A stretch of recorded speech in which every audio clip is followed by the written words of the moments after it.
এই ল্যাপটপটা ছিল মুগ্ধর, আর এই ল্যাপটপটা আমার। আর এই ডেস্কটাতে বসেই মুগ্ধ কাজ করতো। এই পিসি আর এই ল্যাপটপে বসে ও এখানে সব কাজ করতো। ছবি তো এখন আসলে পড়ে আছে। যখন কাজ করেন কোন স্মৃতিগুলো আসলে ভাই, স্মৃতির কথা যেহেতু বলেছেন, কোন জিনিসগুলো আসলে বেশি বলতেন তিনি?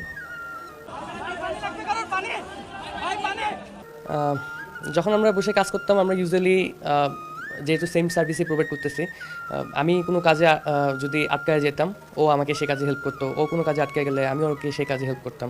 ইভেন যখন আমরা ডেস্কে বসে থাকতাম, আমাদের জায়গাটা কিন্তু বেশি একটা বড় না, যখন আমি টায়ার্ড হয়ে যেতাম পিছনে হেলান দিতাম, তখন পিছনে ওর ঘাড়ের উপর যে পড়তাম, ও যখন হেলান দিত তখন আমার ঘাড়ের উপরে এসে পড়তো। তো এই মেমোরিগুলোই আমার সবসময় চেরিশ করে যে আমি রাতে কাজ